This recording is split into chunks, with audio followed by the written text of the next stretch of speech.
आज हम लोग करेंगे एक्सरसाइज ऑब्जेक्टिव नंबर 1 का क्वेश्चन नंबर 3, जिसमें कहा गया है कि body of mass m is kept on A rough horizontal surface. यानी एक बॉडी है जिसका मास कैपिटल M है और ये बॉडी रफ हॉरिजॉन्टल पर रखी हुई है, जिसके बीच में जो फ्रिक्शन फोर्स काम कर रहा है वो म्यू है। A person is trying to pull the body by applying a horizontal force but the body is not moving.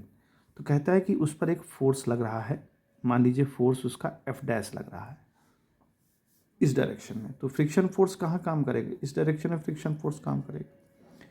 कहता है कि a person is trying to pull the body by applying horizontal force but the body is not moving. The force by the surface on A is F will be equal to, देखिए 4 option दिए हैं। देखो बात को समझते हैं कि जब हम इस डायरेक्शन में लगाएंगे फोर्स, अप्लाइंग करेंगे फोर्स F डैश, तो उसको जो है हम दो चीज़ों में कन्वर्ट करेंगे। एक तो नॉर्मल रिएक्शन फोर्स मिलेगा, देखिए इसका वेट नीचे काम करेगा mg, तो इसका नॉर्मल रिएक्शन फोर्स r मिलेगा हमको। अब वो क्वेश्चन में जो पूछ रहा है वो ये पूछ रहा है कि जो ये सरफेस उस पर अप्लाई करेगा, the force by the surface on a, यानी कि ये जो फोर्स ये जो सरफेस है बॉडी पर जो फोर्स लगाएगा, मान लीजिए बॉडी है, इस बॉडी पर जो ये फोर्स लगाएगा उसकी बात वो पूछ रहा है, वो F की वैल्यू क्या होगी, वो ये क्वेश्चन पूछ रहा है। तो कहने का मतलब ये है कि जब हम इसको F डैश से इस तरफ फोर्स से खींचेंगे तो यहाँ पर दो फोर्स काम करेंगे, एक तो रिएक्शन फोर्स काम करेगा ऊपर की तरफ और एक फ्रिक्शन फोर्स काम करेगा। हमें इन दोनों का रिजल्टेंट पता करना है जो ये सरफेस इस बॉडी पर लगाएगा। तो देखिए यहाँ ध्यान दीजिए, अगर बॉडी मूव नहीं कर रही है, अगर बॉडी मूव नहीं कर रही है, इसका मतलब ये हुआ कि वहाँ पर जो फ्रिक्शन फोर्स है वो friction force mu into R के बराबर है, और म्यू इंटू आर का मतलब हुआ म्यू इंटू एम जी, ये हो गया।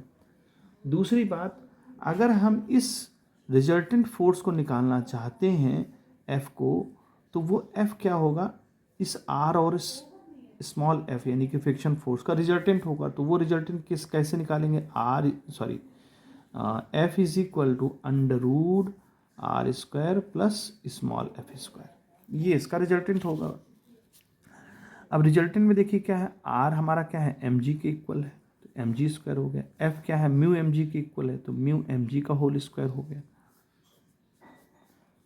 अब यहाँ पर mg हम कॉमन ले लें, तो mg जब कॉमन आएगा तो बाहर mg के फॉर्म में आएगा 1 प्लस म्यू स्क्वायर आएगा। अब यहाँ पर देखिए जो फोर्स है, जो फोर्स अप्लाई कर रहा है सरफेस, वो या तो mg के इक्वल होगा। क्यों? क्योंकि जब ये नहीं चल रहा होगा, मान लीजिए आपने F डैश को 0 कर दिया, जिस सिचुएशन में F डैश 0 होगा उस सिचुएशन में फ्रिक्शन फोर्स 0 होगा, यानी उस समय जो रिएक्शन फोर्स होगा वो केवल mg के इक्वल होगा।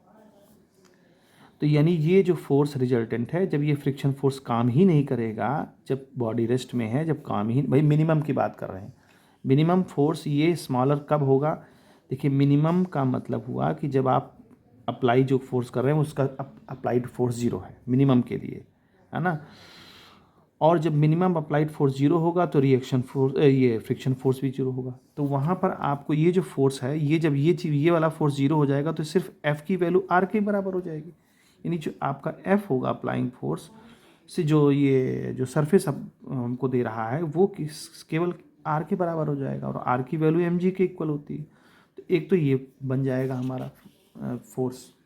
दूसरा, अगर हम F बढ़ाते हैं, तो F जब बढ़ाते हैं और बॉडी मूव नहीं कर रही, इसका मतलब इन दोनों का रिजल्टेंट हमारा क्या होगा, ये वाला होगा स्टेप। तो एक तो आपका ये आंसर है, एक है ये आंसर। इसको लिखने का तरीका क्या है, सी वाले जो लिखा है कि mg इक्वल या less than F and next equal या less than mg under root 1 plus mu square, यानी ऑप्शन सी वाला हमारा सही होगा। तो इस तरह से इस क्वेश्चन को सॉल्व करें।